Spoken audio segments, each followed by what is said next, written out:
Full disclosure, the voice you are listening to now is artificially generated, brought to you by satisphonic.com. See the link in the description for more details. What poor people food was taken over by rich people. Pho used to be cheaper until word got out. Same as banh mi. I live in Melbourne. House, and historically, you'd be able to get them for $5. 7. Now it's common for anywhere from $11, $15. $2 banh mi's got me through architecture school in Houston in the 90s. They were so good. I remember like 10 years ago when I was living with my brother, we'd get pho from this small Vietnamese restaurant and a gigantic bowl was only like $5. We'd also get the fried squid, which was like $8, but it was absolutely delicious. Awesome for our hangovers, too low. Food trucks. Very true. There is a burger one in my area that serves almost $20 burgers. They're decent burgers, but not $20 decent. Fucking wild. Burgers in general too, I think. When I was growing up, burgers used to be the cheap feed you get at the local shop fast food joint. Nowadays, I see rich people eat huge fancy burgers. Wagyu, truffle, artisan bread, all that jazz. Actually, if you read Fast Food Nation, he talks about that. The history of the hamburger starts with extremely cheap, extremely greasy meat of very suspect quality, cooked and served on a cart, tucked between cheap bread slices with little else. It's been a bit since I read that book, but yay, the dish has had a wild ride. Ica, it feels like you pay a premium just because they are food trucks. I agree, which is completely the opposite of the reason why food trucks exist. Food trucks lost the point long time ago. There are still the humble trucks around business districts that'll sell you a burrito for $7. But all these bougie fancy trucks, fuck them. Their food costs more than sit-down restaurants and they never give you as much food as them either. Last dinner, I had no choice to eat from a food truck due to work. $20 for steak fries that were the size of small McDonald's fries with a few bits of steak. Beef brisket comes to mind. Yeah, I think my parents spent $90 on a brisket for Christmas dinner one year. Probably the most expensive Christmas dinner I've ever eaten, but it was delicious. Food trucks lost the point long time ago. There are still the humble trucks around business districts that'll sell you a burrito for $7. But all these bogey fancy trucks, fuck them. Their food costs more than sit-down restaurants, and they never give you as much food as them either. Last toner, I had no choice to eat from a food truck due to work. $20 for steak fries that were the size of small McDonald's fries with a few bits of steak. All the weird parts of the animal. Oxtail. I used to have oxtail soup in winter when I was little. It's so expensive now. My family ate this every week when I was growing up. Cannot believe the price increased. Beef cheek and tri-tip too. Lengua has even gotten pricier. A pack of 6 runs over $30 now. I grew up, born in the 70s, knowing what they were because we were poor afi. I can't even dream of affording them now. That's what rich people eat, the garbage parts of the food. Elsa. Sadly, both the Ruta and Tuta are now expensive. The Puta's next, mark my words. I keep waiting for some ig foodie to start raving about squirrel brains. Not to pry on your comment, but haven't you heard? The kids call it the Creutzfeldt Jacob diet, and it's all the rage these days. Yes, dear, please stop wasting away. Beef tongue prices have soared the last few years. Best part of the cow, and people are just discovering it. Lengua tacos. I tried beef tongue at a Korean barbecue the first time, not too long ago, and I was shocked by how tasty it was. The taste is better when it tastes you back. Quinoa. Yep, and now they have expensive bags dishes of half quinoa, half rice. They're cutting quinoa like drugs love. Came here to say this. It has harmed the economies of places that used to eat it and now sell it instead. It has harmed the economies of places that used to eat it and now sell it instead. I'd read that people who grow quinoa are eating a lot less quinoa because they're selling it instead. The growers, as they have income now, can actually afford to eat things other than just quinoa. That said, the expansion of quinoa agriculture is causing issues as sustainable practices aren't well developed. When quinoa was a subsistence crop, no one cared about the sustainability practices of the farmers growing it for local consumption. Now that there's global demand, there's growing global interest as well. Crawfish has gotten a little crazy the past decade or so.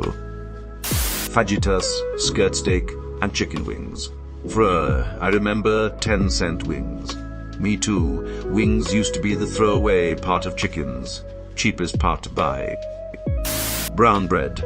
White flour used to be far harder to get, so white bread was expensive. Poors ate the brown. Once white was mass produced, it switched, and poor people ate the white while rich folks got the healthy whole meal. This is classic elite behavior. Once something becomes too prole and common, they move on just to be different. Even their beliefs and politics work like this.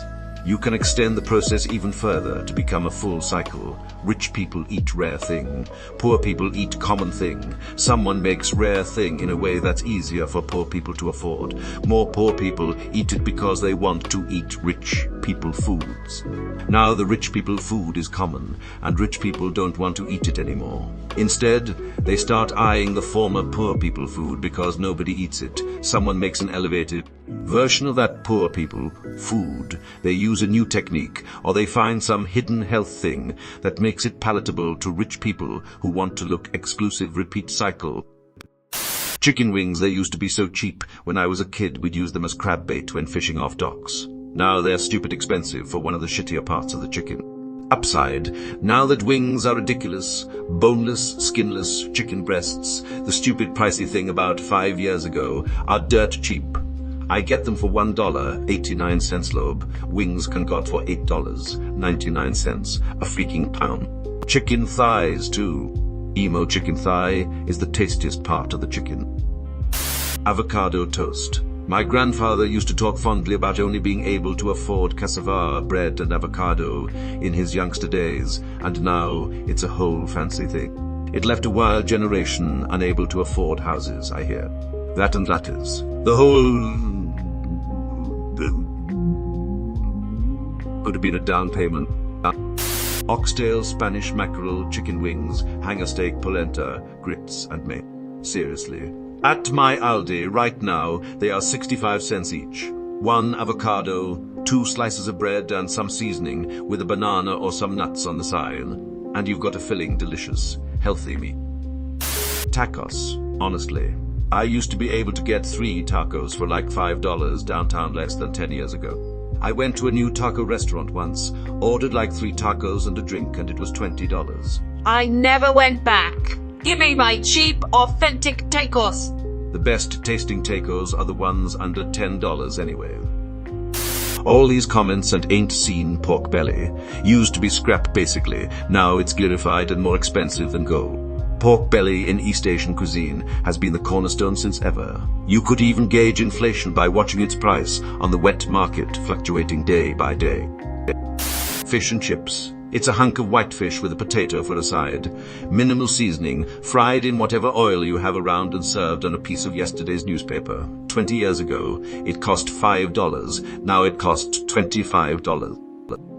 Southern food anywhere except the south of us came to say this. I moved out to the south and to the new. Southern food had a big moment in the food scene, but it was expensive. No child, cheesy grits, red beans and rice and fried okra are poor people food.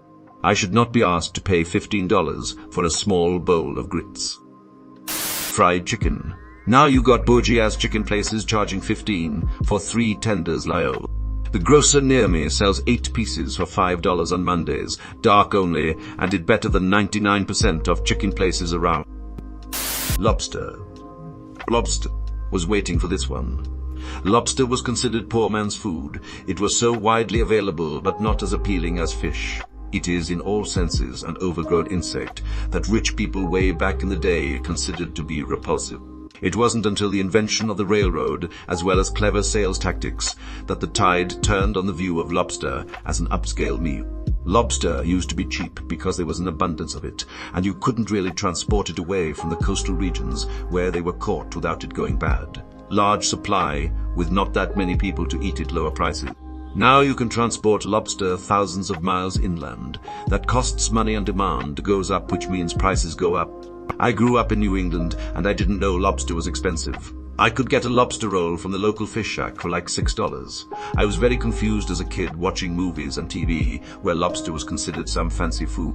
Edit, for context, this would have been the late 90s, 2000s blue-collar fishing town selling the Uggo Stop and Shop didn't want to buy.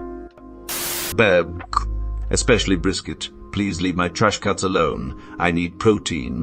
Between brisket, skirt steak, and chicken wings, all the cheap good meat is gone and replaced with an expensive boogie version of itself. Kale? Fun fact, Pizza Hut was the largest purchaser of kale in the US, but they only used it as a garnish for their salad bars.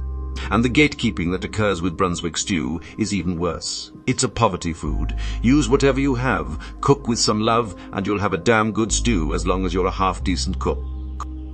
Brussels sprouts tell me why I grew up in the 2000s, hearing that Brussels sprouts are every kid's most hated vegetable from the grocery store. But now I'm an adult and eat at fancy restaurants, and they all have Brussels sprouts on the menu as an appetizer. I'm wondering, when did Brussels sprouts become fancy food? When they genetically modified the glucosinolates out of them and found out they didn't have to be bitter. This happened in our lifetime. The Brussels sprouts you used to eat are not the same we eat now. Edit. Yes, I know I use GMO and not selectively bred. I am a big dumb. The outcome was still different Brussels that don't taste like butthole. It's crazy that people are against GMOs when they can pull off shit like this. Poutine. Paiti. It's crazy that people are against GMOs when they can't pull off shit like this. Chinese takeout. One of the few delicacies we had when I was growing up dirt poor was some good old General Tso's and fried rice from the local place down the block. I asked my parents years later how much they drowned in Chinese, and they said it was only about $20 to feed all four of us, and there was always at least a serving left over for my dad to take to work the next day. As an adult, I don't think I've managed to get a single order to fall under $40 to feed just myself for 2 meals. Oxtails for certain. Wild game. It used to be a poor person thing, but now you see venison, elk, duck, etc. in expensive restaurants. Ramen, so many people hype it up with so many expensive ingredients to make it better that I know people who refuse to eat straight up ramen cause it's not the same.